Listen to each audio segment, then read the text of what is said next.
Welcome to Rewriting Your Reality, a video focused on hypnotic modalities to shift the belief systems that keep you captive. We will explore the journey from being subconsciously programmed to achieving quantum freedom. Get ready to dismantle everything you thought you knew about your own limitations. The mind's power is a historical fact. Franz Mesmer introduced animal magnetism in the 1700s. James Braid coined hypnotism, defining it as a focused physiological state. Crucially, before anesthesia, major surgeries were performed using this trance state, proving the mind's ability to override physical pain. My personal journey proves the mind transcends the body. A near-death experience revealed pure awareness. After being paralyzed, I reprogrammed my body through visualization and discipline. The core truth is that identity is the prison and the key. Your mind can reshape reality itself.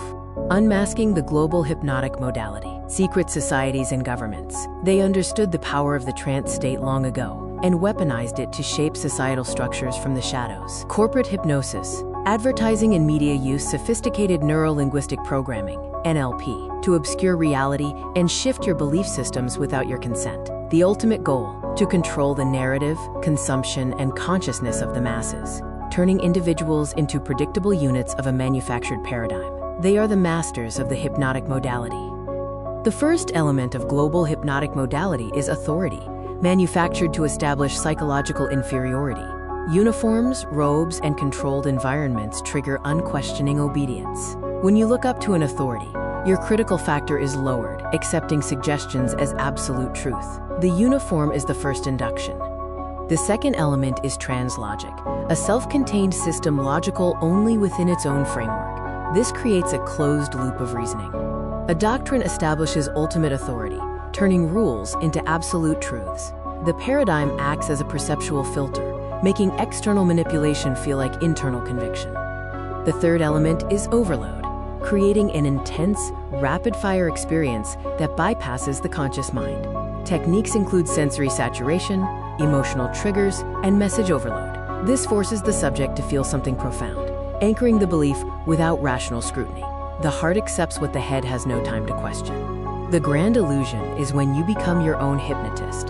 Division keeps us fighting each other, distracting us from the masters of the modality. They use filtered evidence to make you doubt your power. The ultimate control is when you self-hypnotize with their suggestions. I am not enough. This is the self-hypnosis of suffering. The quick release uses the Sedona method to clear emotional debris. Emotional baggage is just something you are holding on to.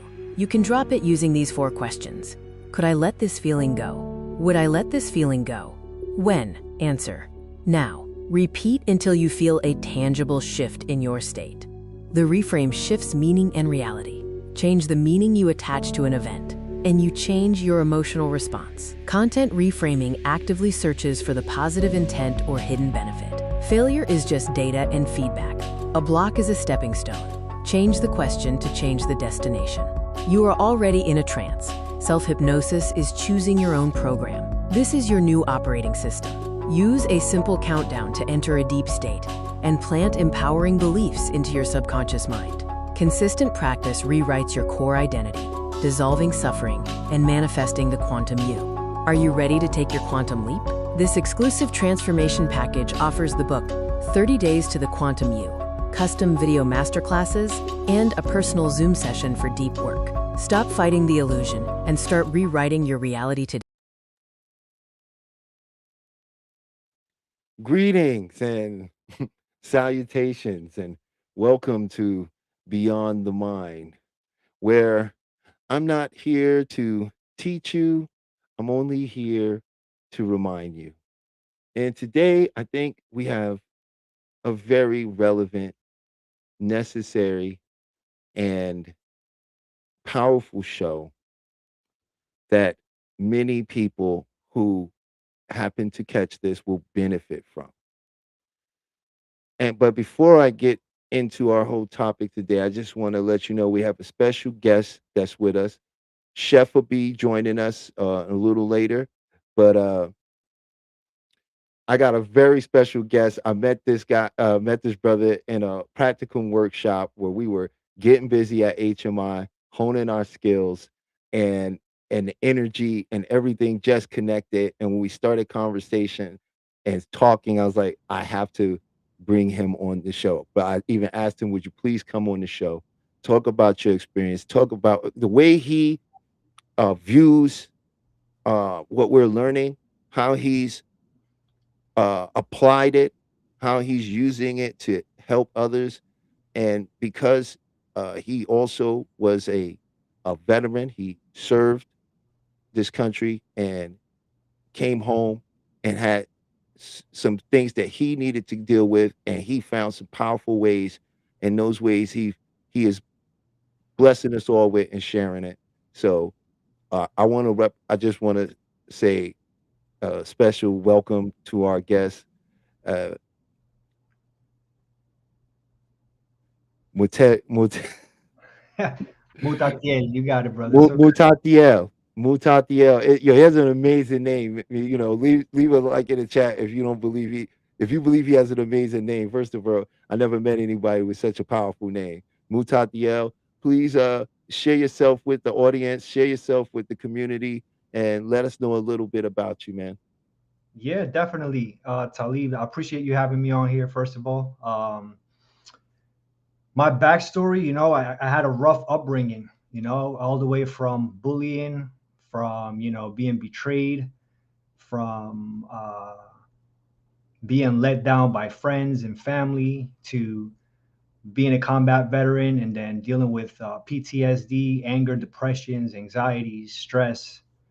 Uh, then after medically discharging from the military, you would think that you've gone through enough stuff just by going into the military, by going into combat. But the truth is that the next hardest step is definitely the separation from the military or the service back into the civilian world. And a lot of us go through like lack of purpose at that stage and point, and then fall into addictions and different, just different masks, different band-aids.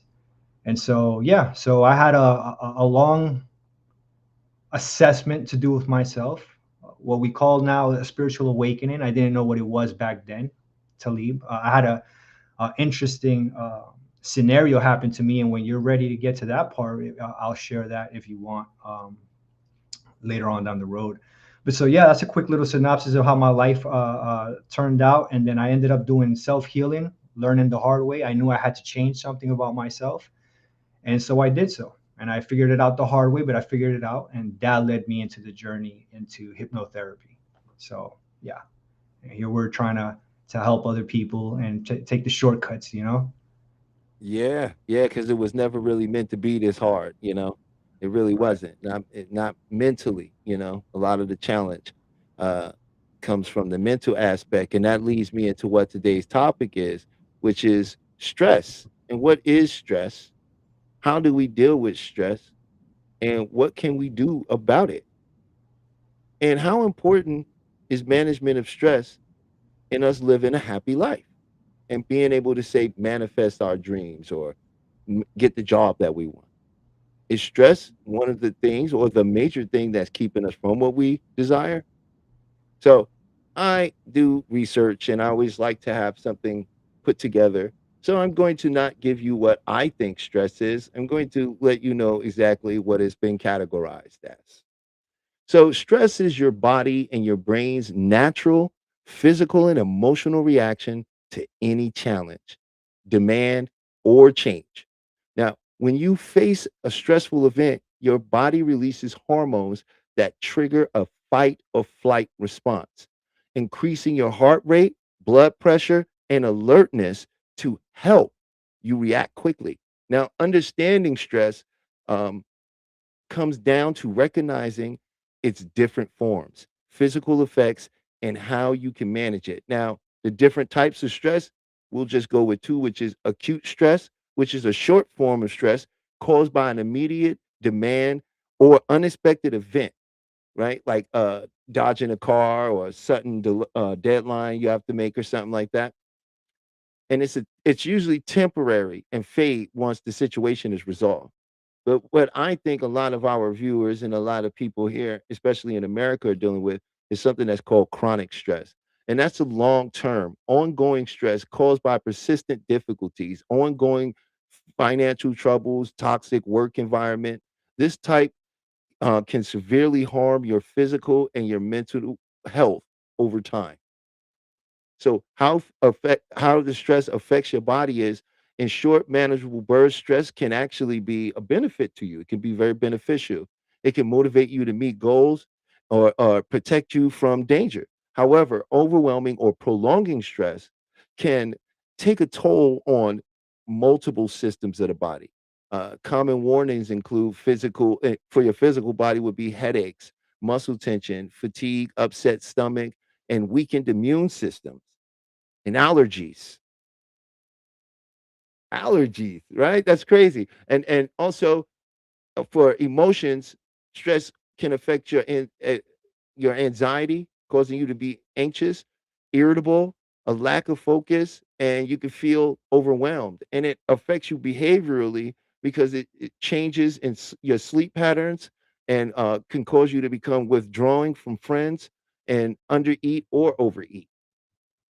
So that's just a little bit of what's written medically about stress. So what I was going to do was just with you talk a little bit how stress has affected your life, right? And what were you able to do when you came to the awareness of what stress is doing, and what steps did you take, right, to change that?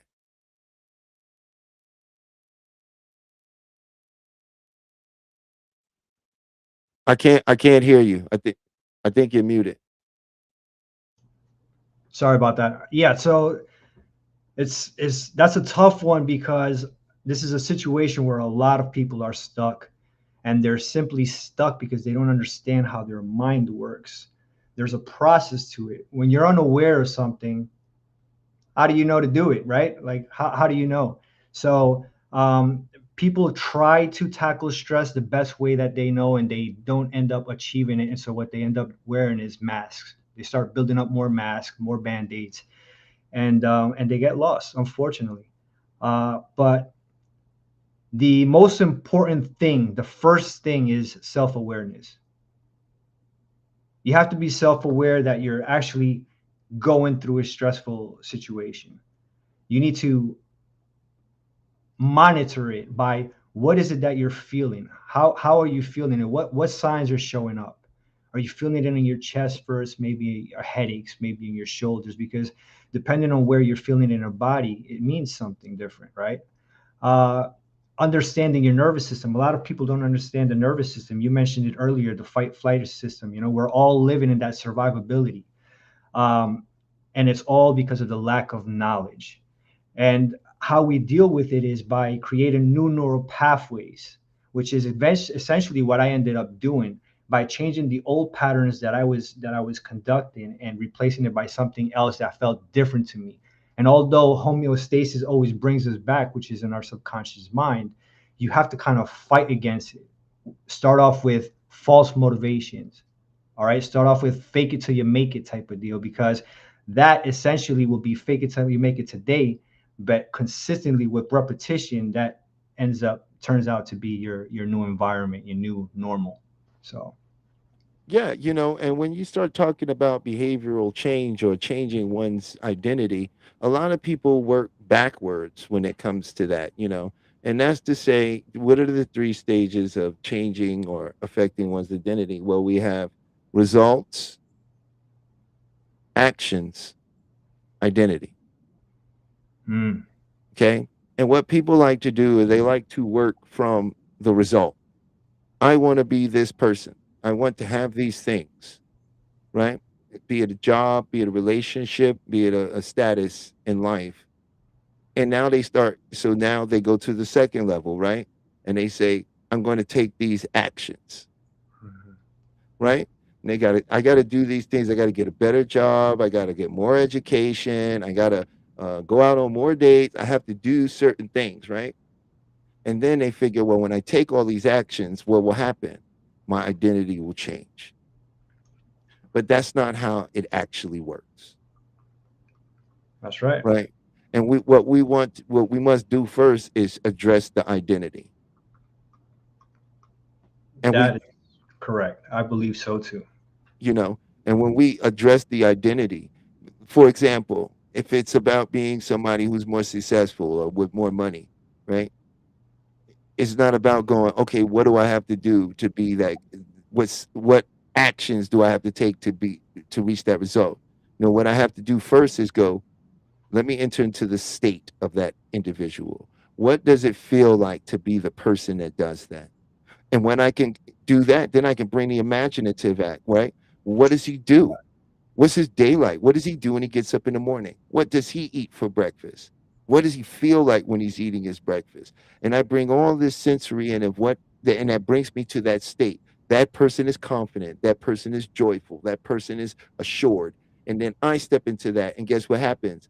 Naturally, now that I begin to embody the identity and enter into the state, I will naturally start taking the actions Hmm. of the identity, right? Which will infallibly lead to the result. Right. So a lot of us work backwards because we've been taught to be workers and to work backwards. So I believe that it has to be observation first. If you're not aware of something, there's nothing for you to fix. So that's phase number one. From there, after you're aware, then I believe you should become acquainted with the mechanism of it. What is it that you're feeling? How is it that your nervous system, where did that pattern come from? Because a lot of people try to tackle the symptom. And okay, you tackle the symptom right now, you're having stress because you're low on financial. Well, once you recover from that, guess what? Life keeps on going and it's going to keep throwing out challenges and adversities your way. So, what are you going to do now? And so, what I do different with hypnotherapy is that I provide you tools for you to become aware and handle whatever challenge and adversity you get so that you can understand your nervous system and how to uh, bring yourself from a sympathetic to a parasympathetic state by using techniques like breath work or therapeutic journaling or visualization, which are powerful tools in hypnotherapy. And then at the same time, being resilient by understanding that nothing happens within a day, right? We don't see results in one session. You have to know that it's conditioning.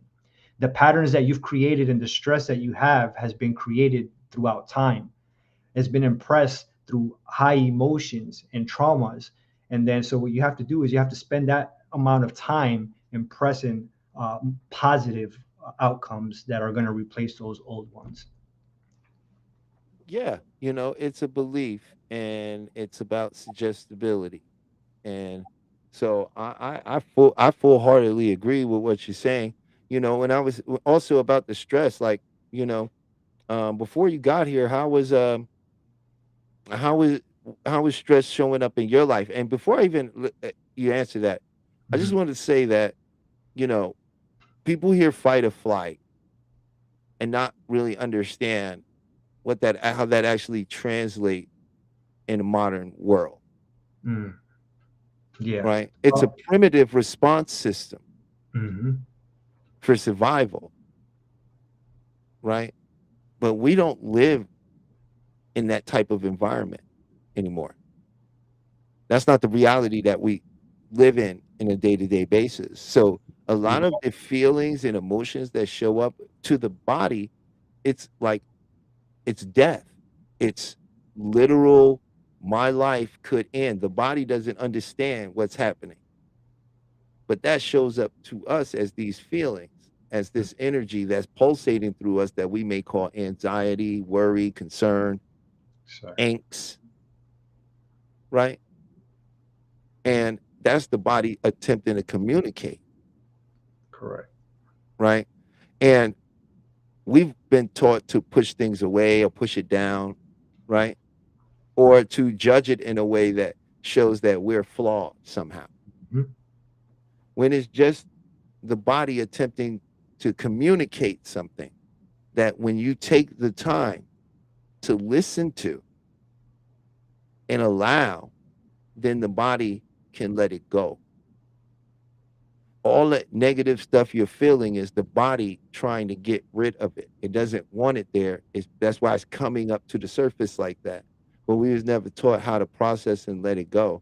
And when you have years and years of psychological condition, and you've built up a particular a neuroplasticity to a type of behavior, Mhm. you know, it I won't say you would change overnight, but change happens the moment you notice a shift. Right. That's right. You Matter of know, fact, this would be, if you're okay, I could jump into that segment real quick with my spiritual awakening, which kind of leads to what you're just saying right now. please do, please do. Yeah. So about a year or two from being medically discharged from the military, PTSD is on high peak. Um, Going out to a Walmart or to a Target with extra surveillance, getting the cold sweats, the hyperventilating, the too many people around me situations. Um, Even to the point to where I would be in my house and the blinds, if the blinds were open, somebody was looking inside, right? A sniper or something like that. It's just this idea that you create when you spend so much time doing the same thing day in, day out. You create these walls and these scenarios in your head. And it's funny because in psychology, they have this thing called the wild horse effect. I don't know if you've ever heard it, Talib. And so the wild horse effect is a person who pretty much sees something and creates a bigger problem than what it really was in the first place, so much that they end up destroying and self-sabotaging themselves. Okay. So one day I'm home and I get into a dispute with my wife and I get pretty angry and I go downstairs to the basement. Um, what happens is that I get this f- frozen, like time froze for me. All right. And I split in like two versions of myself. And one was like a negative one and one was a positive one. And it's very surreal. It's very surreal. And what happened was is that the negative one, in a flash of a second, showed me going to jail, harming somebody, doing something just complete. If I kept on going on the road that I was in, per se, it was pretty much what it was telling me, is that, something really bad is going to happen. And then the other version of myself was me in a nice suit, sharp, had everything. You can see the success, the happy family, the happy daughters, the kids, everything, the dog, the house, everything. Everything was just great. And at that moment was the moment that I had to make a decision because it was so real, it broke me down. I had to make a decision. Am I going to change? Am I going to accept the stuff that I'm doing? Or am I going to stay stuck?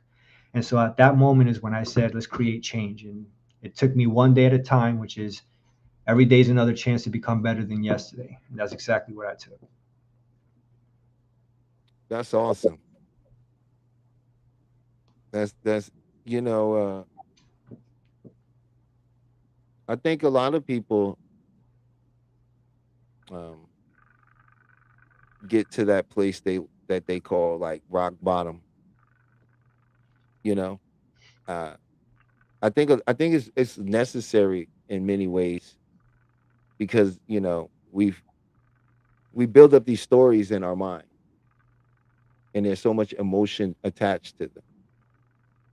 You know, and over time they have to eventually give way. You know, and we protect ourselves from them, right? Until we get back into a place where we're forced to look at it.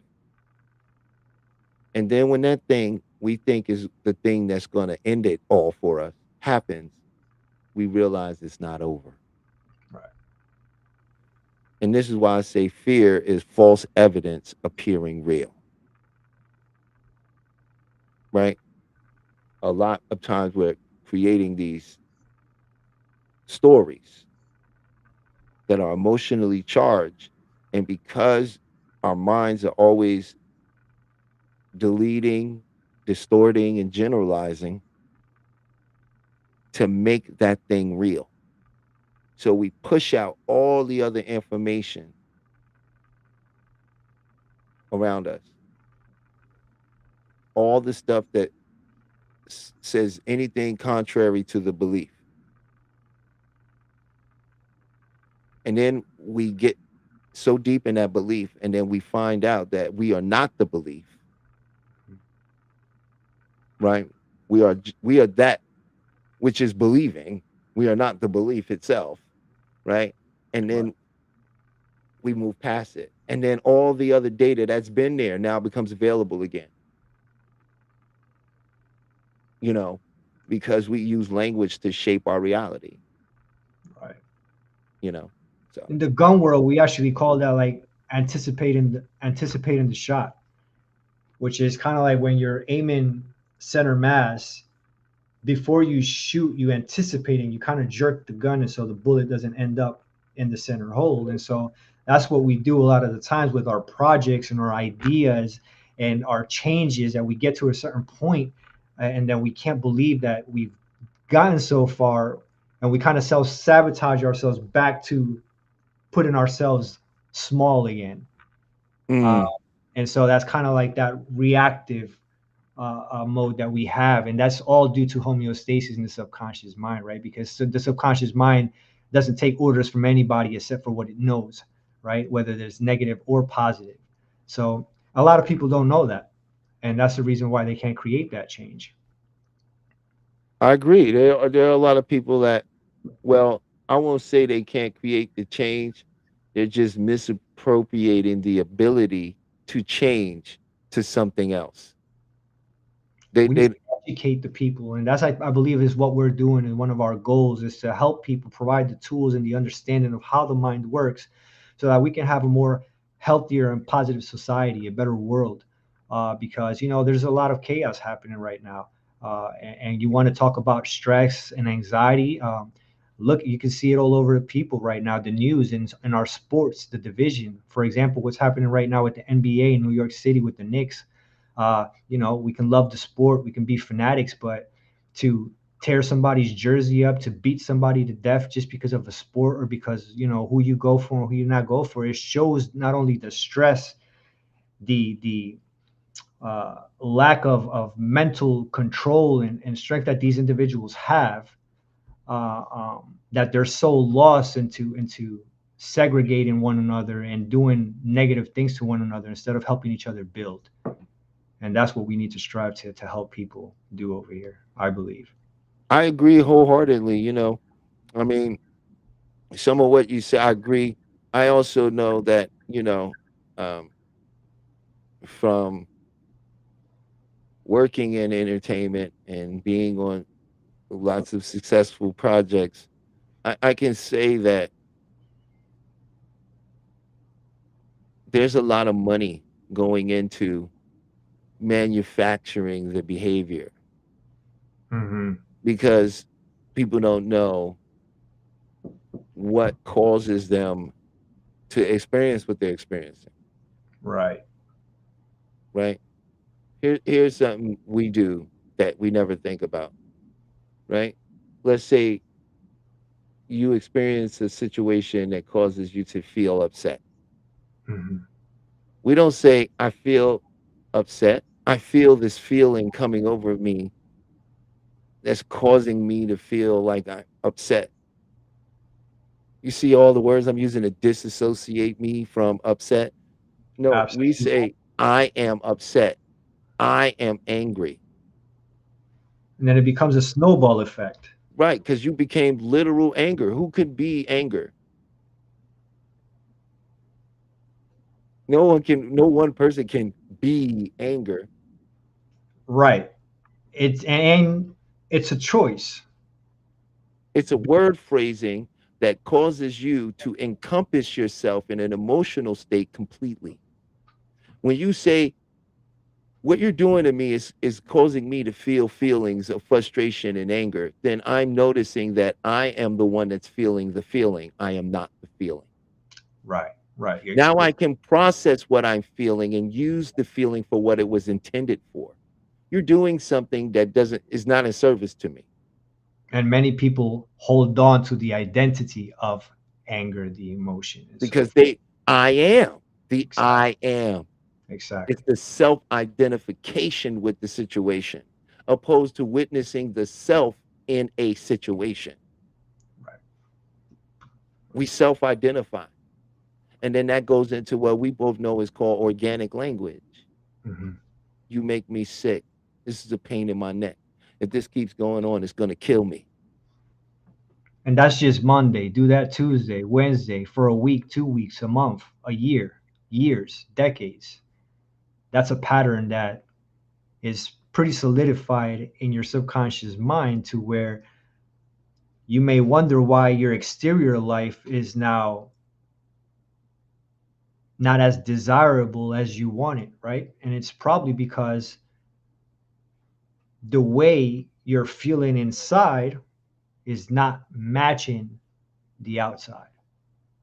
It's in dissonance. And when you realize that we're energy and things work with vibrations and frequencies, right? Then you want to go ahead and start learning how to maneuver these emotions because these emotions are the frequencies.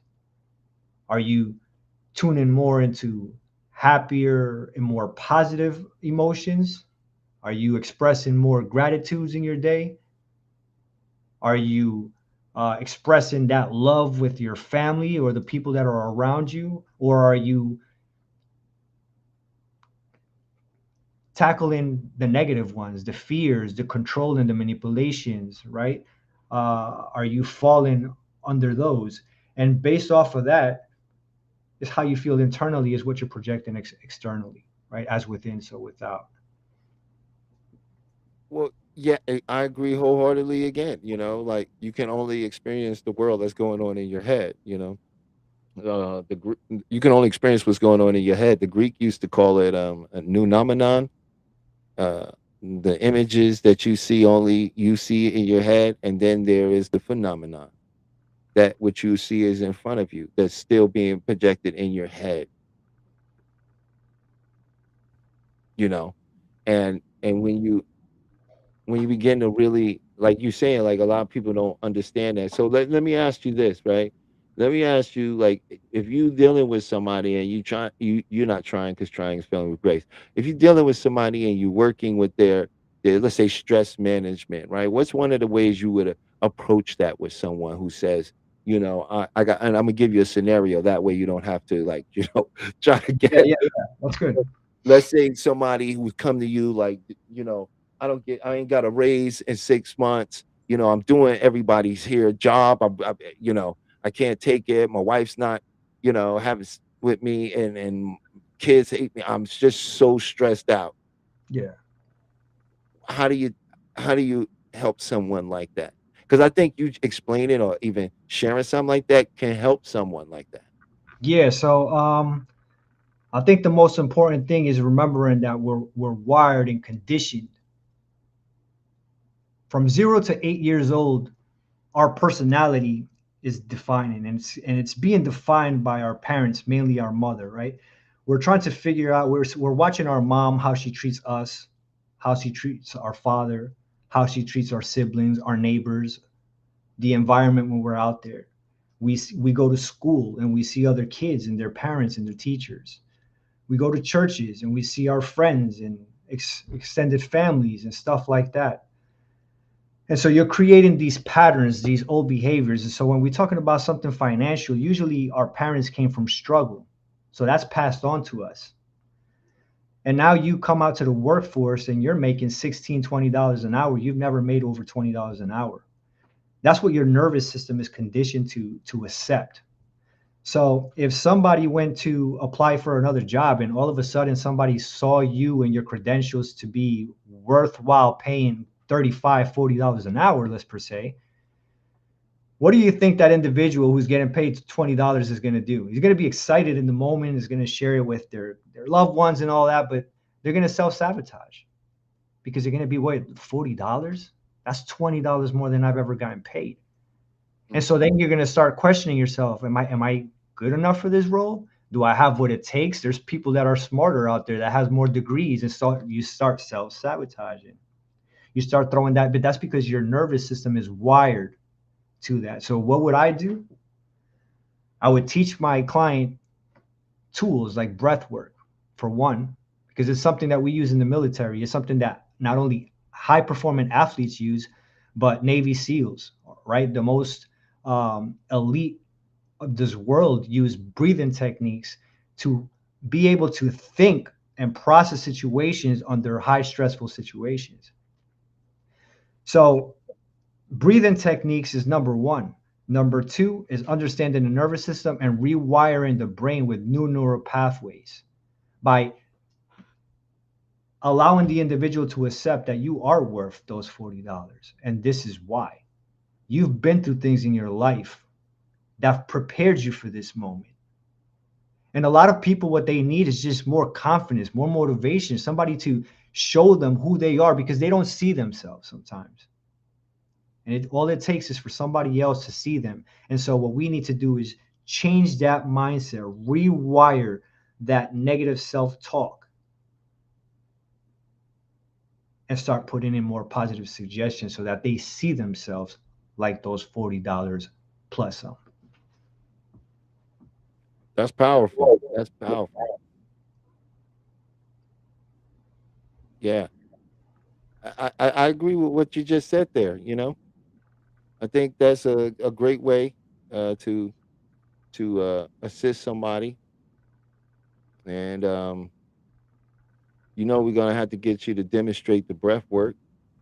Definitely. I mean, you know what? This is the thing. A lot of people think that you have to complicate things and you have to do, uh, And very you know, complex things. And it's all about the fundamentals, the basics. Just a little box breathing. 4 seconds in, 4 seconds hold, 4 seconds out, and 4 seconds hold. It's simple as that. But you will be surprised how many people don't stop for a second and actually do that type of breathing. Allow the mind and the thoughts to start narrowing down, start working with brain states. Most people don't understand how to go through brain states at will. mm, That's a technique that I teach.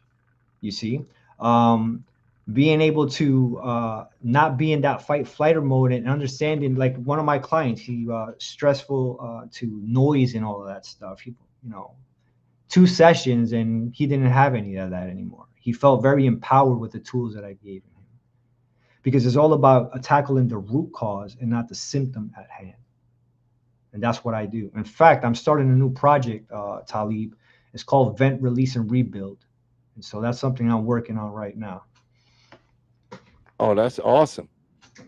That's awesome. That sounds like something that's gonna be very helpful for a lot of people. You know, uh, I like that. Yeah. Um, Me in that situation, I think I think I agree with a lot of what you just said. I like to also, you know, when we talk about the brain states, we're just talking about your brain is a different resonant frequencies, and those resonant frequencies represent states of consciousness. So for your waking mind, you're in what they call a beta, and they might use something like a high gamma or a gamma state, which is very alert, very right. And then when you begin to rest your body in the evening, and you're sitting there and your mind is wandering in your thoughts and you're not asleep yet, but you know you're getting there, that's your brain is in an alpha state. That's a state where the brain and the conscious and the subconscious has this moment where they communicate with each other. This happens for about 30 minutes in the evening before you fall asleep, right? But then you have the theta state. Now, the theta state is where the deep learning happens, right? Deep learning, healing, letting go, precognitive dreaming, figuring things out, looking into the future, peering into alternate selves. And then there's the state that is the superconscious state in which you, the awareness, are not here. You've gone back to that which you truly are, and that is called the delta state. Mhm. And this is when the body heals itself. And the reason a lot of us, when we have high stress, we don't sleep in normal cycles. We're supposed to enter into these cycles of alpha, theta, delta. You come back up to alpha, which you call light sleeping. And then you come up and then you drop back down into the theta and then into delta. You do this about 4 to 5 times a night, right? And now where your body is doing the most for you, where real change happens, is when you're in that delta state. This is when tissue growth, rebuilding of cells and uh, um, um, service to major organs. All of this happens. This is why when you get sick, you get a cold or something. If you notice, you find yourself in a deep sleep through most of the illness because your body is healing, and it can only do that when you're awake. I mean, when you're in deep sleep. So these are the stages of the mind he's talking about. And there are different ways that you can use those different states of the mind to make great changes because believe it or not, it's your unknowingness to these states that's actually controlling what you think has no control. And that's where we come in, Talib, as hypnotherapists. Why most people can't create change is because the mind has this security guard called the critical mind. And if you don't mind for a second, I'll give a quick analogy of what I believe will be a good interpretation that people can kind of correlate to their phones. Uh, Imagine your brain being your phone, right? It has a passcode, and you're able to get into your phone, but you have old apps that you no longer use, that you no longer align with, and then you have some that you still do use, right? That'll still serve you. And so what happens is that you go to your Apple store, and from time to time we forget our passwords. Now, because you don't have that password, you can't delete apps and you can't download apps. All right. So now what happens is that below there's a link. If you forgot your password, click here. Without that link, you can't make any changes. You're unaware of how to make that change. This is where a lot of people get stuck, Talib. So what we do is we are that blue link in the bottom, the hypnotherapist. You click that link and we set you up with tools, and we prompt you through prompts so that you can recover that password. This is how we get into your subconscious mind to replace that negative behavior into something positive. So this is the missing piece that most people have when it comes down to creating that change. And a hypnotherapist understands the subconscious very well and how to get this done. So this is exactly what we do by putting the visualization in trance and doing applying all the tools that we use. And I think that's really great. I'd just like to add on to a little bit of that. That's okay. Um, just the that was amazing. First of all, I truly love that description of the critical mind. You know, and I don't think there's really too much to add on about that. That's very true on what people are dealing with. Um, I would say about the critical mind is it's not our enemy. No. It's there to protect what you call you, and it doesn't have any concept of time the way you do. So the things that happened to you long ago have been sealed in there, and they're existing now. You know, so I think that was an excellent description. You know, Thank you I'm very much. Thank you. I appreciate it. I think that's really understandable for a lot of people. You And know, hopefully, a lot of these tips serve people. You asked earlier how I helped heal myself and do stuff like that. And for example, um, I'll give you one more example actually. A lot of us go through road rage. All right. Maybe you get up in the morning, you're rushing with the kids, food, all this stuff. Things can get pretty bad. And so what happens is that if you catch yourself, you cursed or you beat before the light turned green or whatever the case may be, if you just hold it one time, one less curse word, one less burst of anger than what you did yesterday or earlier, you are already creating that change, that new neural pathway. hmm You're not going to stop cursing. You're not going to stop having anger or stress or PTSD or relationship issues, whatever it is that you may be going through, any limitation. You're not going to stop it in one day or on one shot.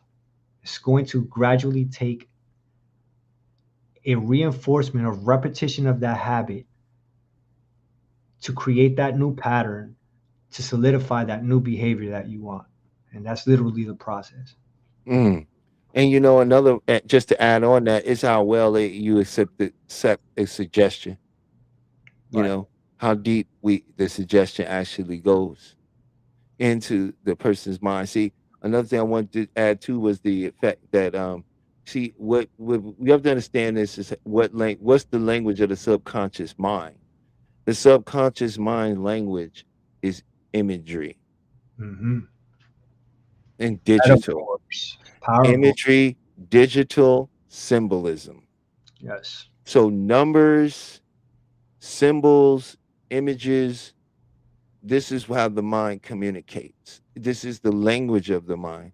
So when you're using self hypnosis or in a session with someone like myself or Mutatiel, we will be able to work with your language in the imagery of your mind, right? So that the best suggestion, the most acceptable suggestion to your mind can be given. That's what's truly key, that the suggestion is accepted by the mind. And that was the golden nugget right there, Talib. You dropped a beautiful line right there that most people don't know, right? And it's that the suggestion matters so much in how you can relate to the person who you're talking to. If you don't bond with that person, I mean, there's so many things that play a factor into what you're saying, like the placebo, right? You have to come in prepared. You have to be prepared to do extra activities and rehearse those after the session, right? Because I'm pretty sure you see a lot of clients who think that just with your session alone, they're going to get healed, and they get a quick reality check, and is that, the work is beyond the session as well, right? Yeah, and I mean, the beautiful thing about this is everyone is different. It's no one size fits all scenario here. It really always depends on how much like no one can make you change, right? Change must come from within, something that we desire to happen. For if it doesn't happen that way, it's never lasting change, right? So really at the end of the day, it boils down to the individual, right? Um, there's some people that they could go to a group hypnosis session for stop smoking, and that'll cause them to stop smoking. But some other person may need a one-on-one and have 6 to 8 sessions Right. to actually quit, right?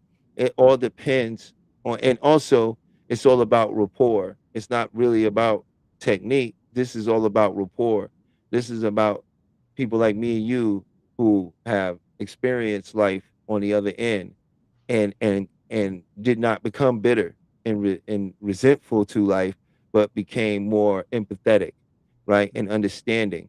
So really, the ability to connect with a person, and I'm gonna tell you, and this is my little secret. I've shared this with others before though, but if you really want to see the power of your own mind, use your own wonderful imagination to help somebody you care about. How? By imagining them having exactly what they want, and then bringing all of the sensory perception into the experience and feeling it, right? And imprinting it in the subconscious and then let it go. And it'll happen. Why? Because it's easier for people who are empathic to go and help somebody else than it Mhm. is for them to help themselves. Why? Right. Because they got self hang up, right? And they're more open to help somebody else. So really what this all boils down to is our own minds saying when we enter into a session, just because you're with me and you've made this step, I'm going to see your outcome as well because I'm involved in this too because you're allowing me to be involved as your guide. So Mhm. now we are co-creators in experience, right? And on my end, I'm going to use my imagination to create the part where this works for you Mhm. better than you even thought it would. Right. because I get to be a creator in their experience as well. They're allowing me to be a co-creator in their vision to get where they're going. Hmm. And Right. that's the power. That's the power of visualization. I could share a quick story too that my daughter actually, my 11-year-old daughter at that time had came from school a few months ago, right? And she told me, "Hey, Dad, we had a substitute teacher today, and she was talking about the things that you talk about." And I'm like, "All right, well, talk to me. What are we talking about? Energy and visualizations and stuff like that." And when the whole topic was is that there was an experiment done. There was three groups, A, B, and C, and the objective was for A to go to the playground for 30 days to shoot foul lines, basketball free lines for 30 days. The middle group was instructed to do nothing. And then C, the group C was instructed to practice foul shots, but visualizing from their home. After the 30 days, the results came back. Group A scored 25%, the ones that went to the park. Group B, obviously, because they didn't do anything, they had zero. Here's the interesting fact, Talib. The individuals who were tasked to visualizing scored 24%. That's insane because that's letting us know that our mind doesn't know the difference between reality and what we tell it. Well, because it's neurological processes. And here's the thing, I know exactly that I do the method that they use to teach those kids to do that. It's called the Jose Silva method. That's what they had the children do, right? I used it to get where I'm at today, and I used it for my nephew to get into college. I taught him how to use the power of the mind. I showed him that you can visualize your teacher standing in front of the chalkboard giving you the answer to any question, because your teacher's thought energy is in the room with you. Your teacher, whether they were telling you the answer or not, the answer is being thought of in their mind. You've just never been taught to interpret thought energy, Right. right? Now, we all experience it, and I'm gonna tell you, this is where we experience it most at when you have a close friend, right? Or you have a brother or sister, and y'all like super close. Mhm. Soon as something bad happened to them, you know. Mhm. They know what you're gonna say before you say it. It's not because it's because the brain waves are what? Syncopated.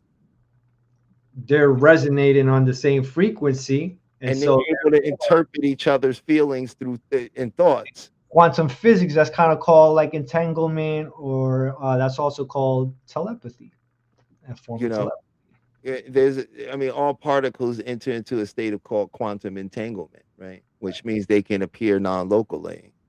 Right. Which is impressive, right? That's a whole different. Yeah, because you're made up of particles, Right. you know. And man, this has been such. By the way, I just want to thank everybody for joining us and listening, and we really appreciate it. We hope you're getting some value from this. If you are, please leave a like and a comment. Please let us know what you think about stress, your feelings on stress. In the second hour, we're just going to open up the floor for people to come in and talk about stress, and have an opportunity to communicate. And maybe we can work on something together if you like. Also, during the second half, I always like to do a process and share something. So we Okay. may tap on a little something just to get the tapping juices flowing, and then we'll leave you, brother, to share maybe a breathing exercise with us that they can take home with them and practice in their daily lives. Sounds good. Sounds good. I like it. That's awesome. So we got Chef. Well, the in the chat, it's been placed already. We have it in the chat. So if you like to come up, if you want to join, you want to come say something, say hi, please go ahead and join. Also during the second hour, while I got my brother here, I'm gonna also have Chef should be joining us. He's usually my co-host with me, but he had a couple things that he had to take care of today. So he said he was going to jump in a little later. So if Chef, if you're watching, you're on the clock, man. It's time for you to get to work. So jump on. It's time to report to duty. Let's go. Yeah, it's time to report to Operation Sunrise. Get up and go.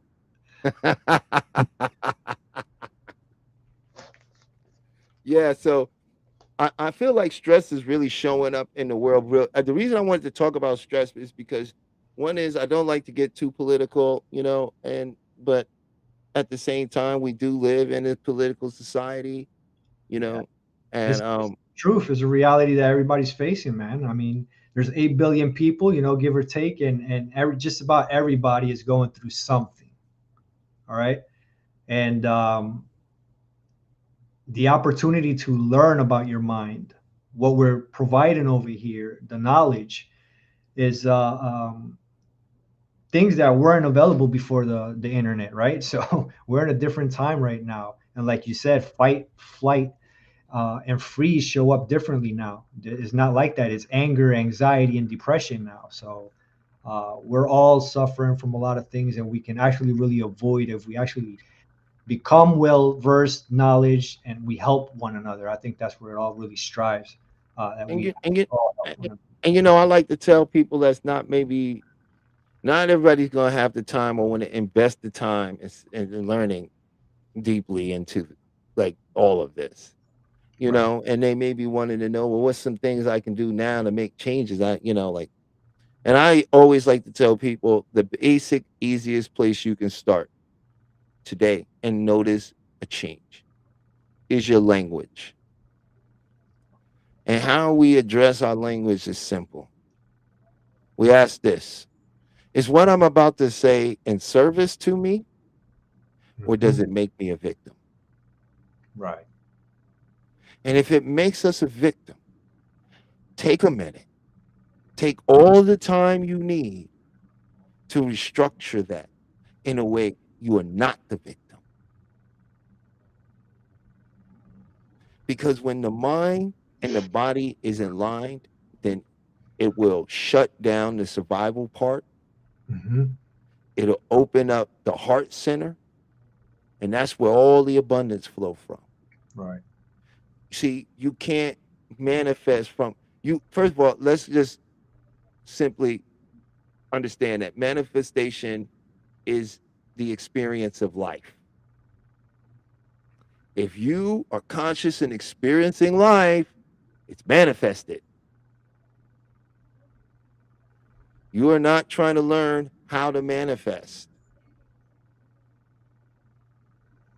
What you're trying to learn is, or remember, because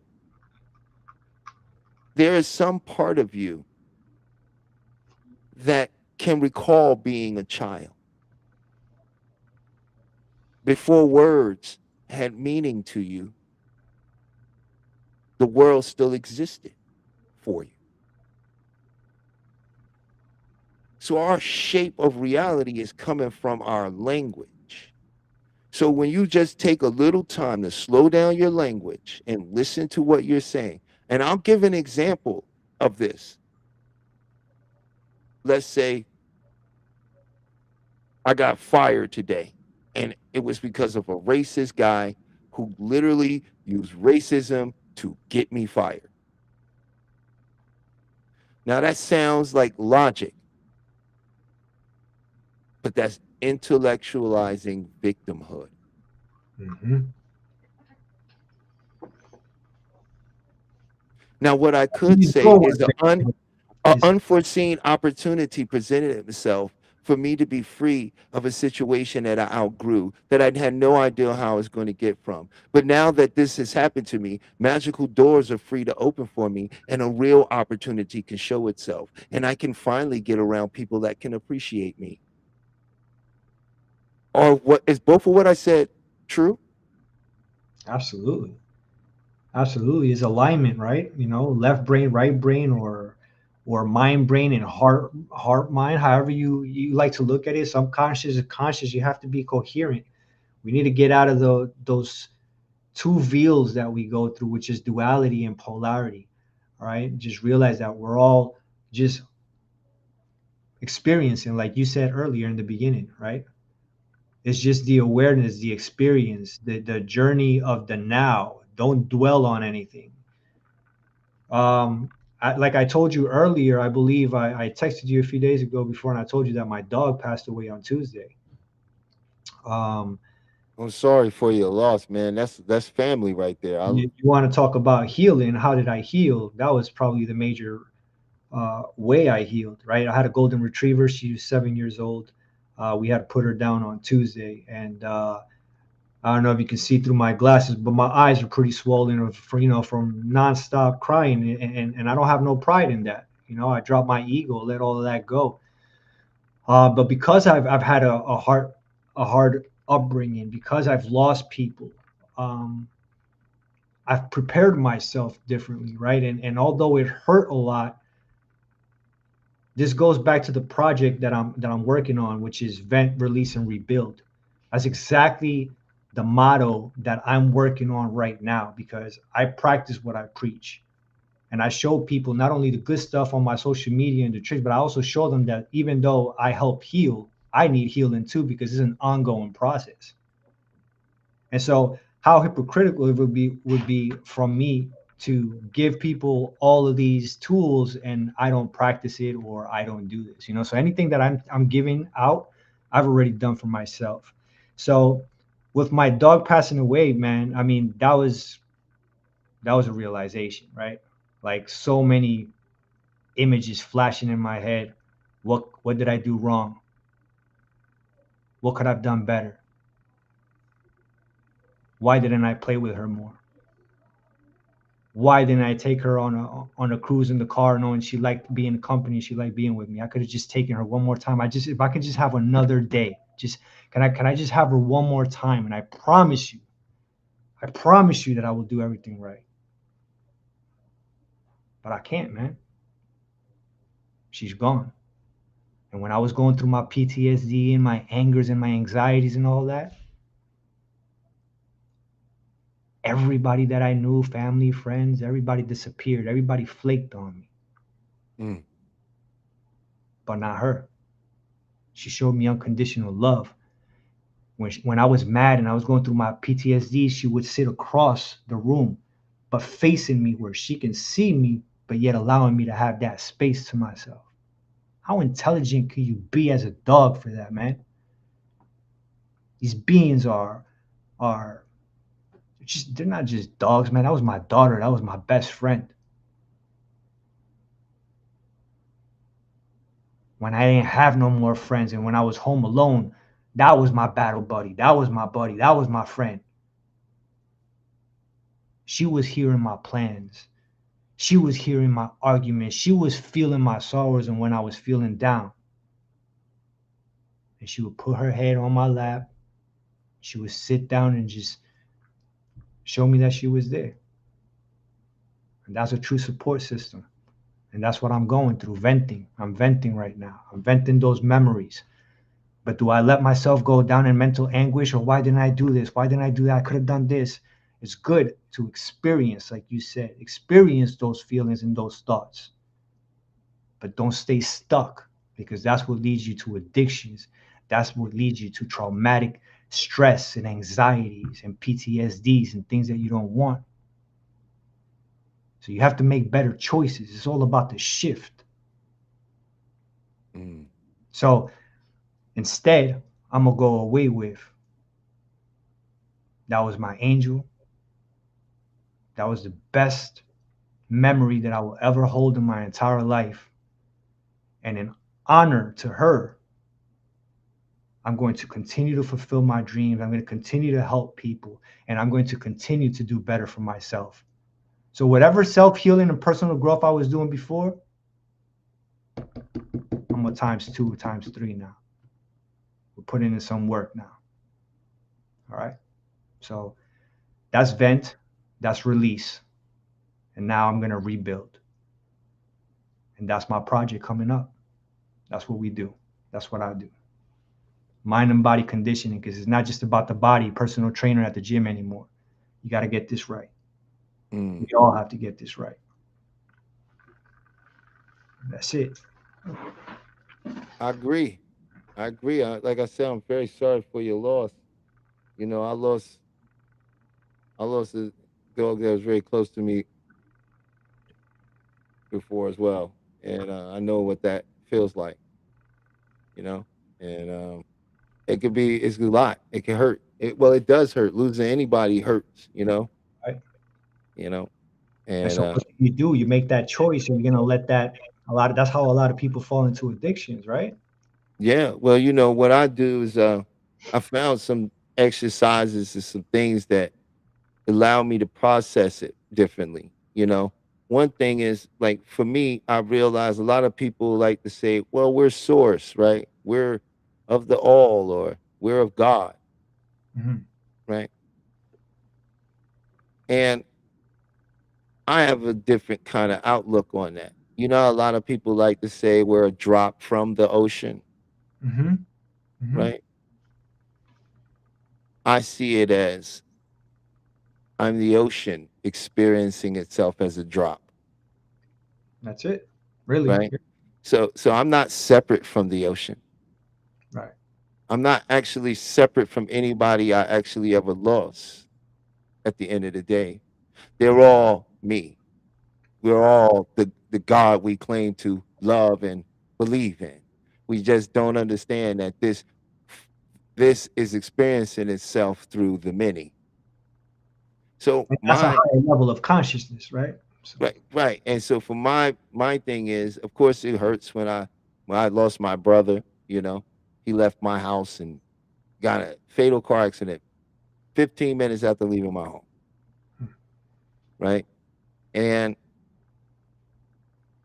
I learned that when it comes to grief, everybody's going to have their own process. right. Right, and everybody you can't help nobody with grief until they're ready to deal with grief because we have to go through a process of experiencing it. Right. But when we get to that understanding, you know, what I like to do to help and for myself was to understand that we are all of the same divine spark. Hmm. Everyone came here for their own purpose and they were generated for my purpose. What do I mean when I say that? Meaning I'm the only one that's experiencing you as me. Right. You see what I'm saying? Hmm. All of this out here is an interpretation, Right. right? Because right now I'm in your world, You feel me? and you're in And my world. and I'm in yours, right? You see what I'm saying? But Right. there's something behind both of our eyes, Right. right? There's something behind the eyes of Talib that isn't Talib. Hmm. It's aware of being Talib, Right. right? And when you begin to encapsulate that understanding and understand what the now means, right? Not the future or the past, Hmm. right? But right in this moment, now, right now. Most of our problems aren't happening right now. Not right now. You feel what I'm saying? Right And now, we're either reflecting on something or we're projecting towards something. But very seldomly are we in the moment of now. But the funny thing is this there is only now. If you get everything you want 10 years from now for you in that moment, it'll still be right now. right. Exactly. You only get to know this life from now. And what we as humans are always trying to do is make sense out of what's happening now. And that's why we have Well, this too many data of people our are busy in past. the past and future. Hmm? Too many people are busy in the past and future that they forget the now. That now is happening now. And And that abundance happens now. and That's what where better it happens. and what is abundance and to whom, right? Because not too long ago, my awareness of abundance was one thing, and then my dog passing away, a whole new flash just came in, right? You already have everything. Gratitude. What I didn't do with my dog, I can't do that with my dog. But guess what was the lesson? And I'm sure was the test, and what she left was, you still have your daughters and your wife. Are you taking them for granted? Maybe you didn't take me out for an extra little walk or for a ride in the car, but you can still do that with your family. Are you doing that enough? And so these are the things that, this is how you adjust. You create those little shifts that are going to create some type of positivity in your life. Allow this to be an awakening call for me that, life is short. One of my kids or myself or even my wife, somebody can get sick, cancer, people all the time, right? All of a sudden, you went from being in good health conditions and now, your days are counted, they're numbered. That's a crazy realization, especially if it's a son, a daughter, a wife, mom, dad, right? So. It can be. It'll be your fate one day. Right. You feel what I'm saying? It's very, very natural, and it happens. And when we begin to grab and understand the beauty and the chapter and story they wrote into our lives, she's an ever imprinted on your life and the story of you. Right? Now, think about that pattern, right? Let's say you were married 20 years. That's all of a sudden they're not here anymore. Imagine you, any step that you take in your house is going to bring some type of memory, right? Is that you're going to place her right there in the bathroom, right there in the kitchen. And that's why it's so hard to ease that pain, because everywhere you see it, the memories, the patterns that you created, that is why it's hurting so much. I took my brother's death and turned it into an honoring joy and memory. See, I learned from my Kung Fu teacher years ago. His wife was like my best friend, and she helped me so much in my life. And they let me live at the school, and she let me live in their home. She was an amazing human being, and she taught me many great things. And when she passed cancer, my teacher taught me something even greater. They were like best friends. And she was like my best friend. She was like my big sister, bro. When she passed, I cried like a baby. Like I was at work and heard, and my knees gave out. Right. Like literally, it was like, you should go home. I couldn't pull myself together, bro. And you know what he did? He smiled and told wonderful stories and said her death is nothing to grieve and everything to honor. That's right. I will spend my life honoring her through the wonderful memories of her. I will not cry over her. I will celebrate and rejoice her. And it made me stop, because it made me relook at how all the people I knew that died, how I reacted, how selfish the reaction was. Right. Not knowing, not understanding the reasons, the concepts behind it, which is why see what I'm saying? The judgment, right? When we lose those that we love, we honor them, we celebrate them, we think of them. They should make us smile and bring us joy. Absolutely. And that's the positive shift right there. Do we there. fall off the rails, or do we honor the situation? Think of all the rides you did take her on, all those ones she did enjoy. Right. Think of that wonderful time where she had the window down and she did that thing. He was like, "Oh, that's my baby, bro." And you understand what I'm saying? Right. She gave you that. That's right. And you could share that with everyone you tell about her. Yeah. Right. And that will live on. And that will live on. Right. It's a framing. And we can do that with tears of joy. Yeah. I also, not to say that because you say I'm not going to cry doesn't mean crying is bad. Crying is actually good. Crying is the best thing you can do. It's a release of toxin. Release. Yes, sir. Absolutely. All that stuff that's been building up emotionally, it's all in the eye ducts and it's all in that liquid. It needs to be let go. We're the only animals that cry from pain to let others know that we need help. What happens when you cry? What's the effect that you get after you cry? A hard cry. Feel better. You feel lighter. You sleep good. You got to go into rebuild and recovery, right? You sleep so good after a good cry, bro. It's like.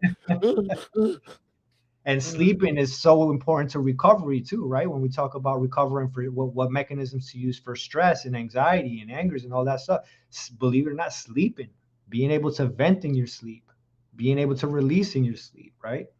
And project the future. So you were talking about the cycles of dreams. That's exactly what dreaming is for and sleeping is for. This is all what we're doing while we're recovering and resting. So mind and body. Yeah, I was checking the thing to get on Chef to see when he coming too. Like, hey, bro, where you at, man? He said he's about to jump in here now, so I didn't want him to miss the chance to talk with you too, our new best friend here. We're Right, gonna right. like, we're gonna figure out a workshop we all three of us could do together, where we can bring something special each of us specialize in and put something together and just share it with the people. The reality is we have to share this stuff with the people. You know, we have to we're up here now trying to just get people to look at things differently, right?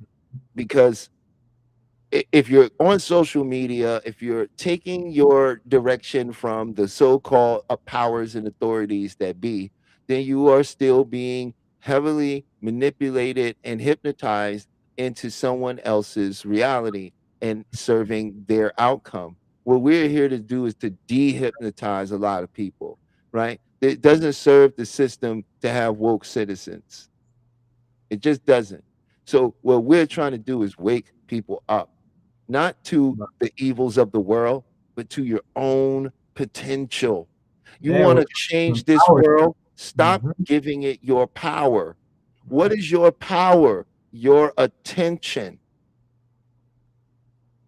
Einstein once said, you cannot solve a problem with the same mind that created it. Absolutely. 1000%.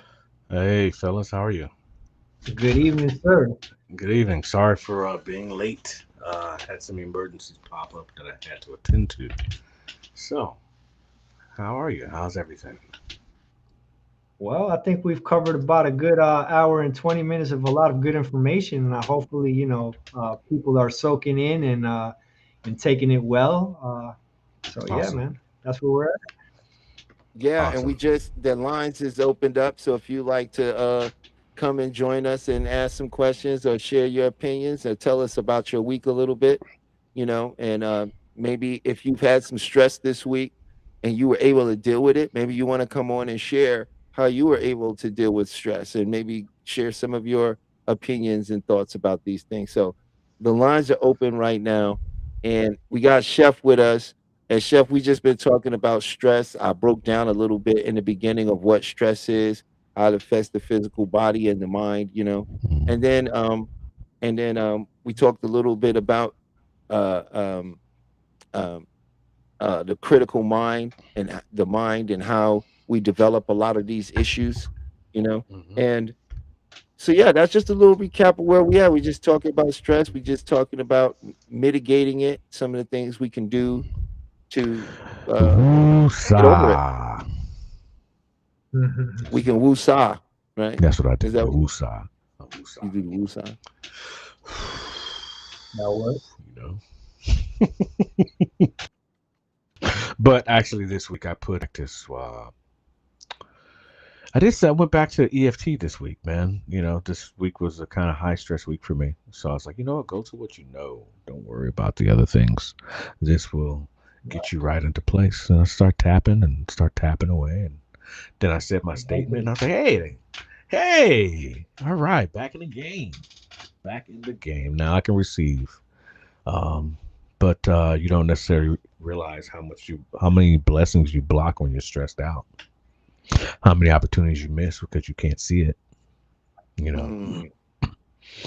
because you're so focused on what isn't even real. It's like your How own mind empowering, deceiving you. how empowering is it for you now to use the tools that you know to cope when you go under a situation like that versus when you didn't know any of these tools?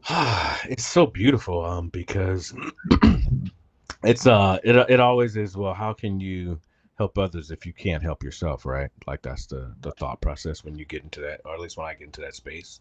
So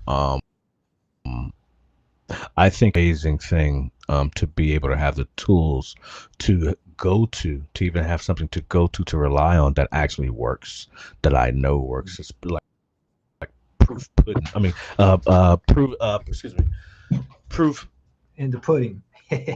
proven. Yeah, whatever. You know what I'm trying to say. Yeah, but it's proven that it works, and to be able to have that tool in my tool on my tool belt is, I think it's an amazing thing, and I really thank the opportunity of us really going to HMI to be able to give us the tools to be able to manage ourselves, to help manage others, or at least teach them, or at least show them. Yeah, I think a lot of So. people may have a misconception when it comes to hypnosis, especially hypnotherapy, because Mm, there are a lot of people out here that and I can say that they may be able to hypnotize people, but I wouldn't really accredit them as a true hypnotherapist. I don't think they actually studied avocational vocational therapy to actually understand what therapy is, you know? And one of the beauties mhm. of what we offer is that we're very well trained. We're There we continuing go. our education, right? We are in Mhm. case conferences where we get to speak with veterans in this field.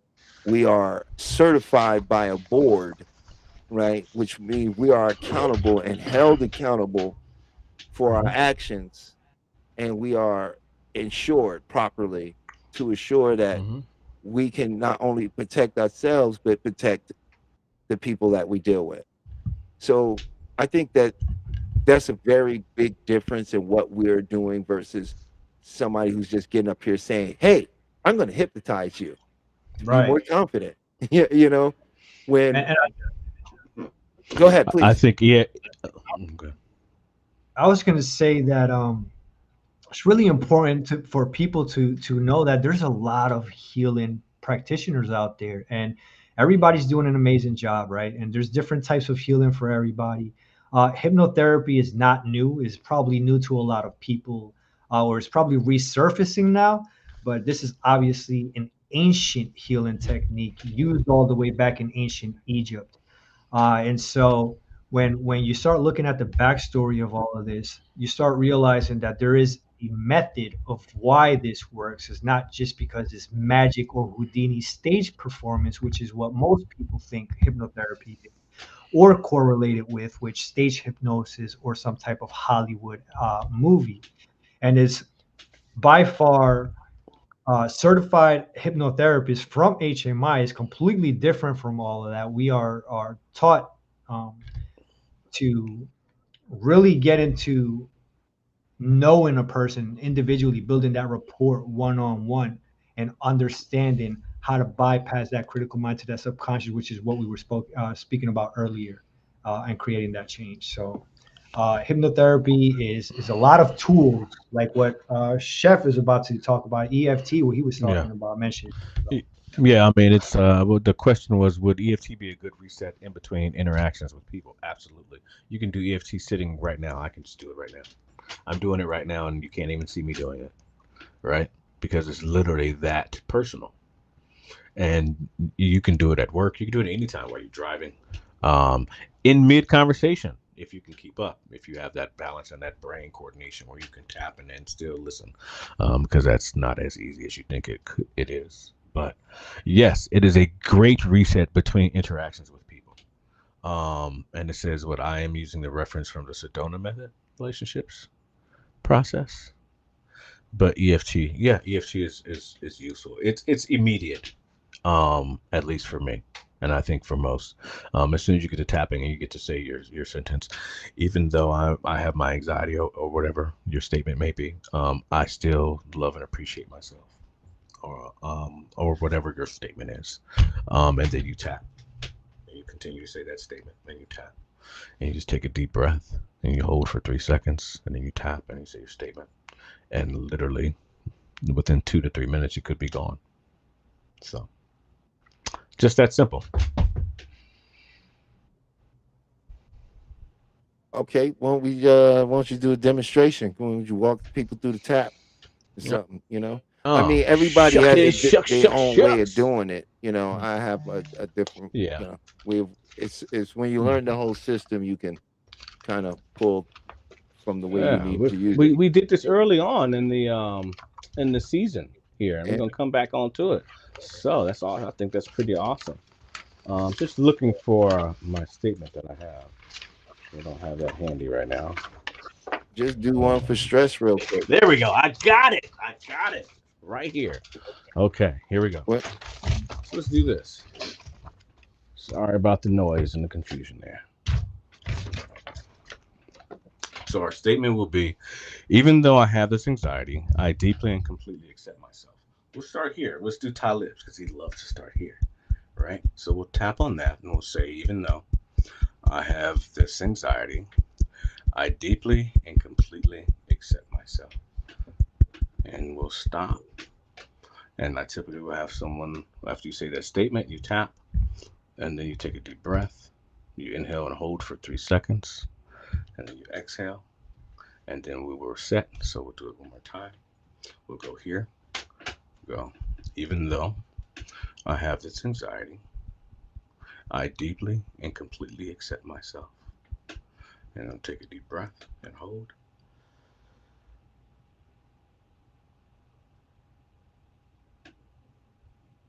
And exhale. And then we'll say it again. All right.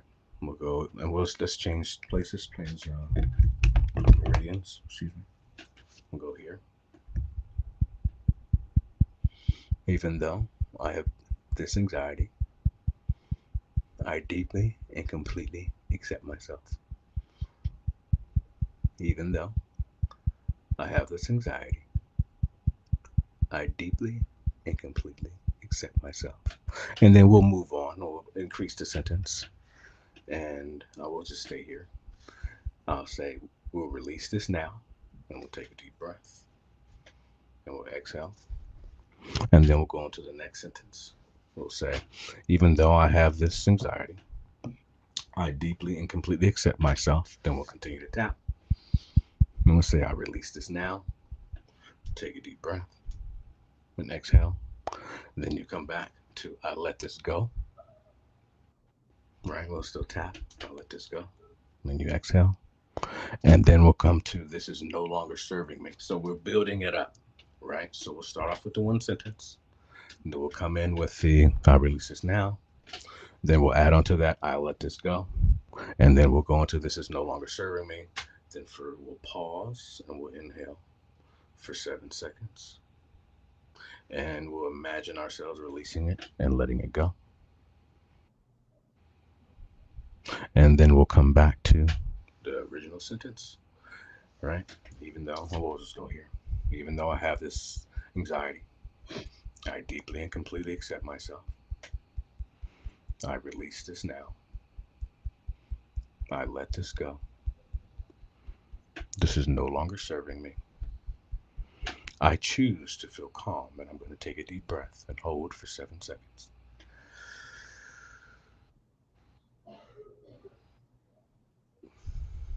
And we're going to imagine the calm releasing from our body.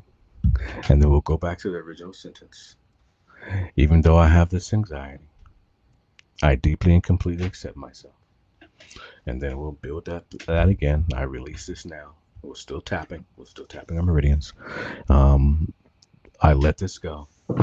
This is no longer serving me.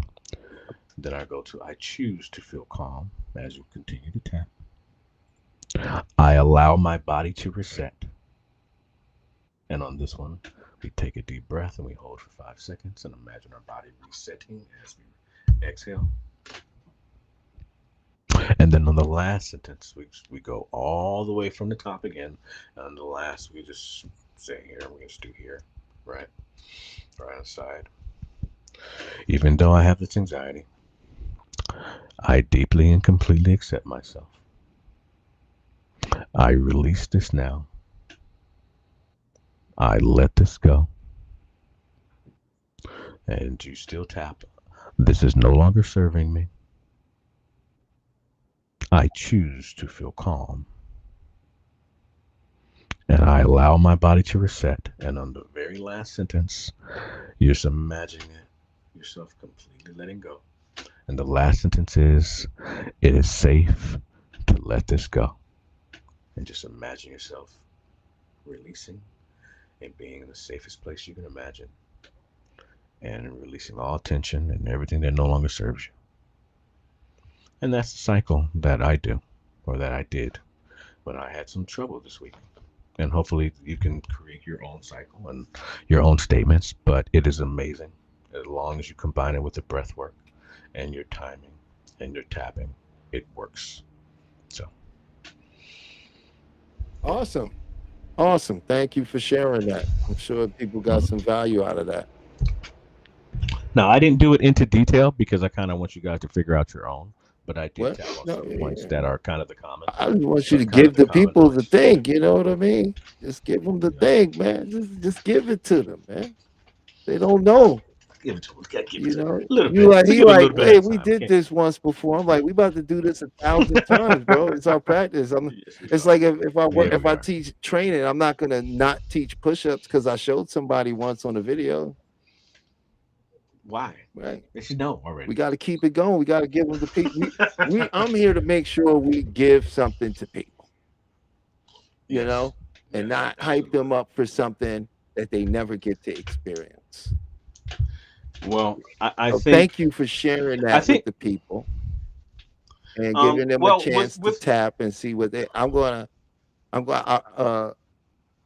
going to have some more stuff done before we get off of here, though, too, because you know,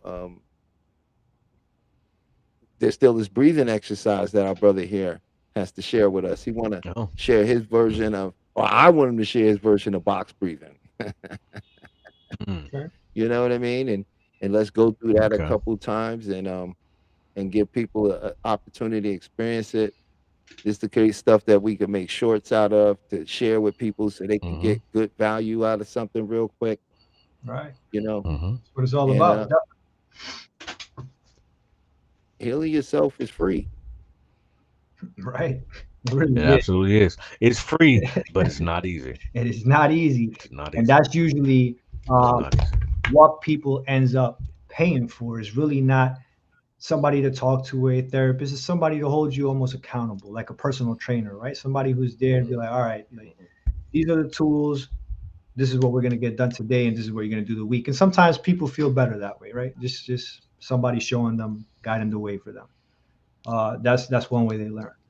And so if you're ready yet, Talib, I'm assuming that you're ready for me to do some box breathing, right? Yeah, this is a great time for us to get into some of these tools to share with people, you know.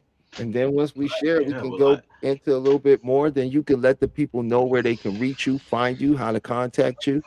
You know what I Yeah, mean? yeah. Because we'll be Okay. coming up on the end of the show. So I'm gonna mute All my right. mic so you could go ahead and give us some of that breathing. So the first thing we need to understand is that high performing athletes, and I mention this all the time, Navy SEALs, our military, we all use breathing techniques. And box breathing is probably one of the most simple, the most known technique, yet not really practiced by many because it's so simple, it's so dumb to the average person because they don't understand what is the process and how it helps. And so what I could do is I can definitely say here real quick and just be like, inhale 4 seconds, exhale 4 seconds, right? But let's go through an actual scenario, right? When you're actually going through a stress, anxiety, and anger, PTSD moment, depression, let's talk about what you're really feeling, right? High blood pressure, maybe. Your heart rate is increasing. Perhaps you're feeling cold sweats in your hands. You're having 1,000 thoughts racing through your head. And so it's really easy to get trapped in a vicious cycle in your mind. And something as simple as breath, as just if you think about a sigh, what happens when you sigh? Our body is a mechanical system that it has signals and switches. And so if your body is stressed, something as simple as breathing can bring you to a state, in a sense, where you can gather your thoughts again, calm down before you lose it. And what happens when we lose it, sometimes we end up doing things we shouldn't be doing. And there's cause and effect to everything, right, guys? So, what we want to do with this breathing technique is we're going to inhale for 4 seconds. And I use my hand, and the whole point is to do it dummy style, exaggerated. Let's use the one Mississippi strategy here. So we're gonna hold. This is my hold. Let go. Hold. Inhale. We're inhaling through the nose, holding. Exhale through the mouth.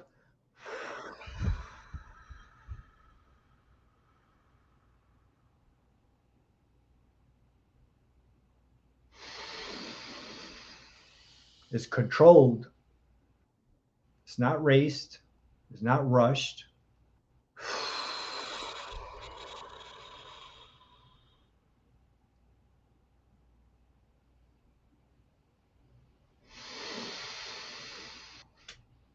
Now, this type of breathing is going to bring you from a sympathetic to a parasympathetic just by doing 1 to 3 immediate deliberate breaths.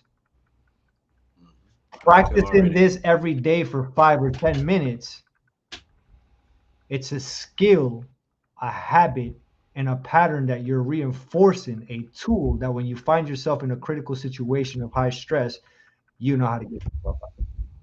That's how box breathing is. That was great. That was great. People got. Hey, please leave a one in the chat if you got benefit from that. Please let us know what you think of that. Also, there's a link in the chat in the chat for you to join and come on up and talk with us. What you saying, Chef?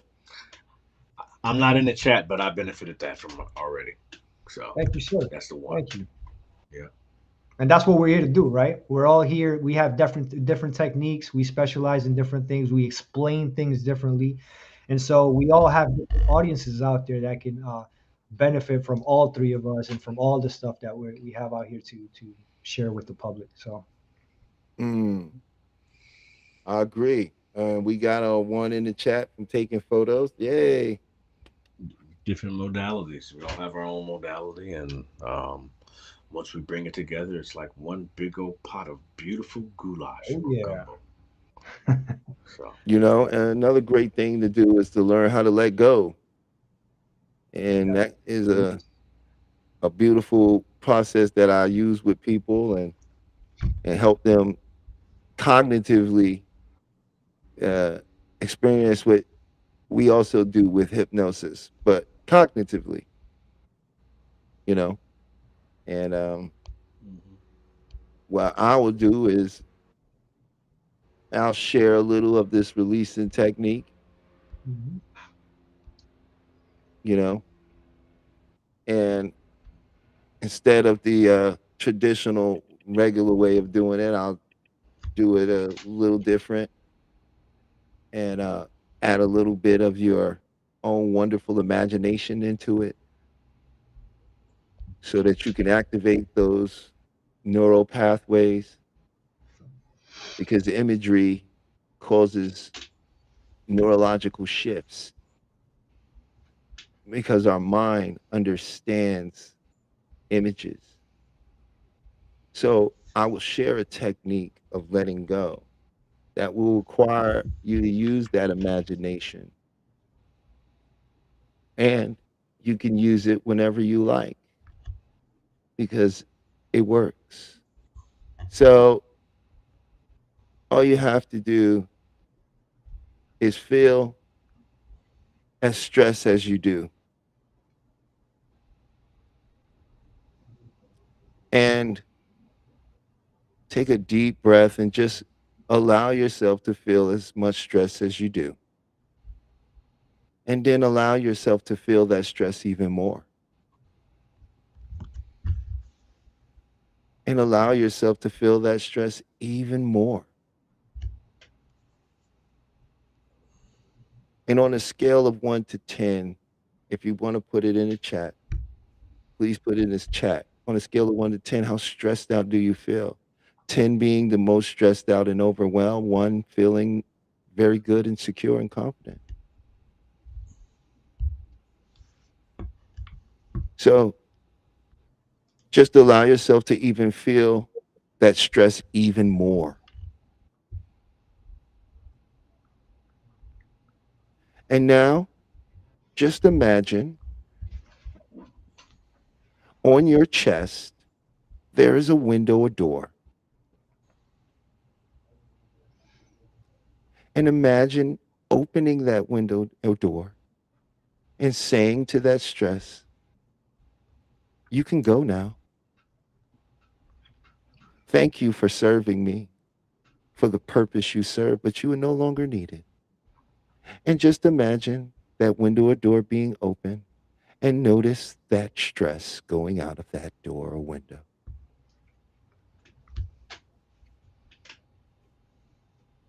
And just notice even more. And when it is gone, just go ahead and close that window or door.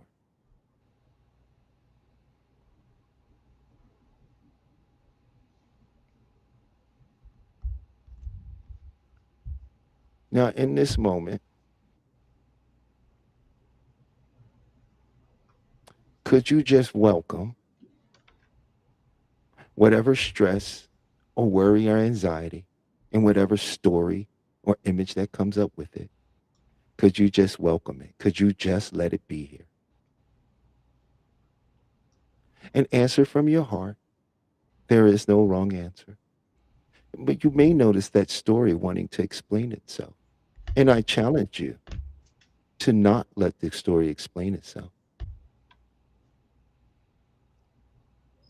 So in this moment, check and see if there's any wanting to change it, to make it different, to push it away or pull it closer. And if so, could you welcome it? Could you just let that be here as best you can? There's always a wanting to change our situation or our resistance to something. Very seldom do we ever allow it and just see what it has to say. So for this time, this one time that cost you nothing, could you just welcome that wanting to change it? Now, check and see if it feels personal, which it always do, like it's about you. And if so, could you welcome that? Just let it be here as best you can. Now, in this moment, the best you can, and just for now, could you just let it go, let it dissolve, let it unravel into the great ocean of your awareness?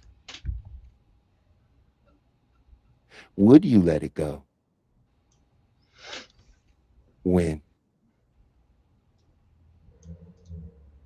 And one more time, go back to that feeling of stress, worry, or anxiety. And could you just welcome it? Let it be here. And check and see if there's any wanting to change it. And if so, could you welcome that? Now check and see if it feels personal, which it always does. And could you welcome that feeling of personal? And in this moment, the best you can, and just for now, could you just let it go? Would you let it go? When? And could you allow that great awareness, that joy, that abundance, that courageousness that's always there right beneath the surface, could you allow that to come in and take its place? And you don't have to know what abundance looks like, because if you simply allow, abundance will reveal itself to you.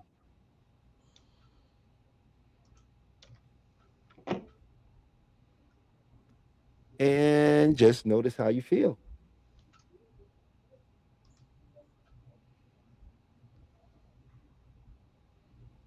And that is a releasing technique. At some point through your question, how, why, when, my ears start ringing, and I was like, oh, put some energy out here. I don't know if you saw my hand waving a little bit. Hmm. Did you know how it is? Sometimes if I pick something up, it's like, oh, okay, I see what it is.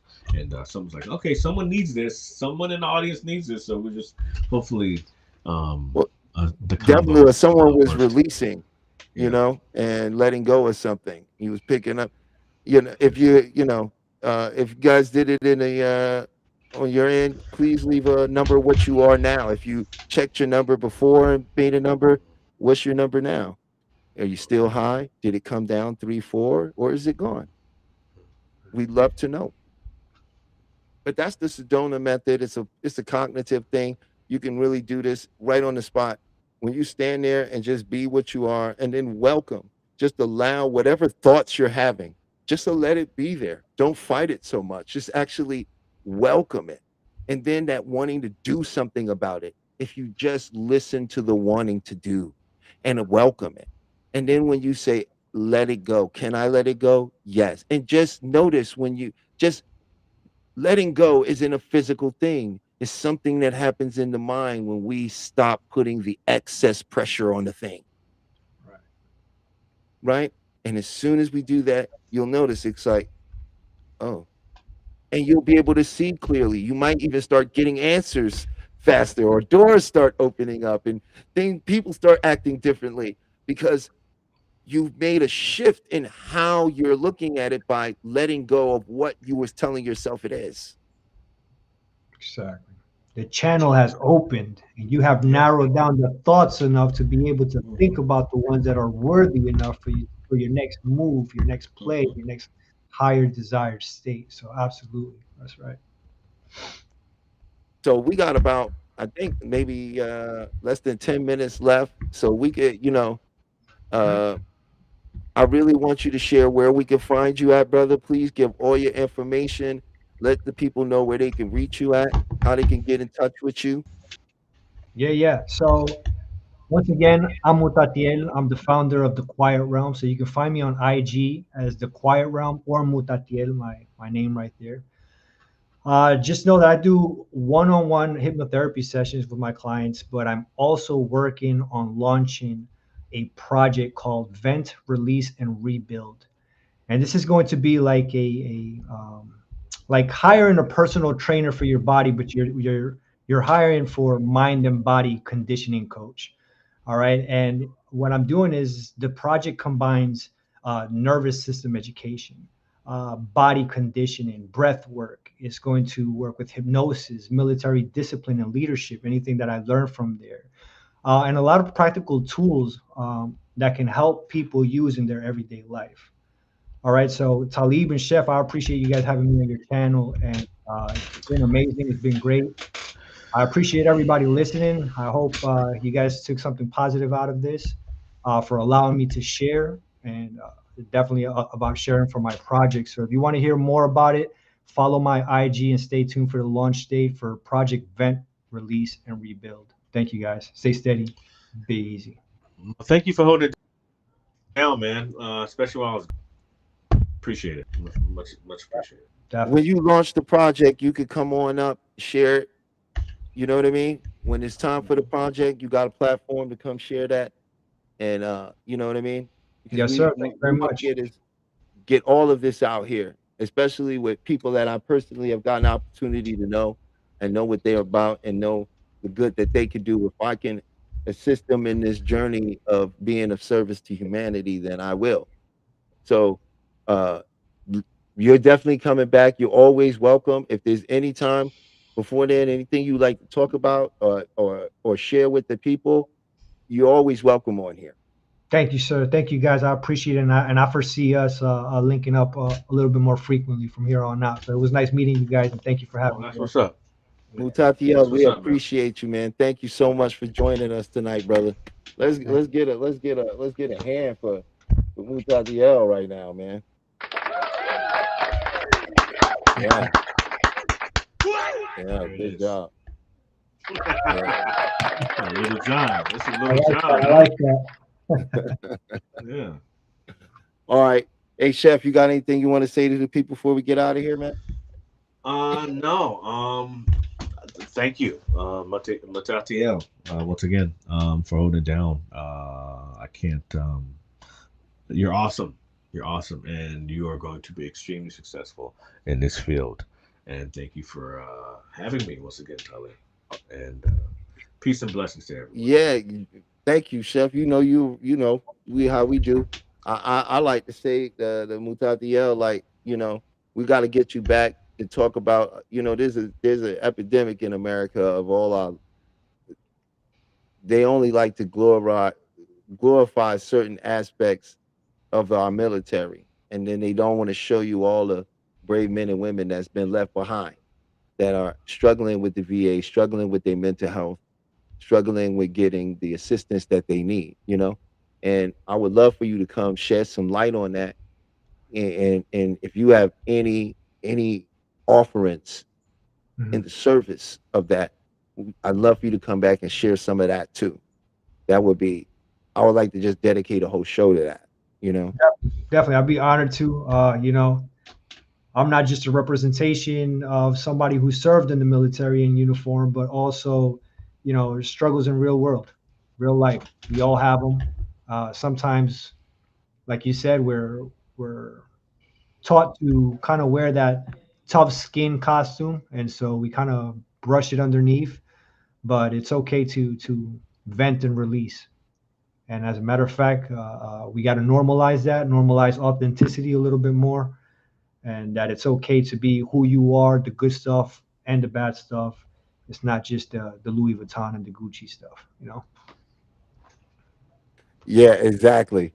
So we're gonna wrap this show out. I want to thank you all. My name is Talib. This is Beyond the Mind Hypnosis, and you can find me at beyondthemindhypnotherapy.com.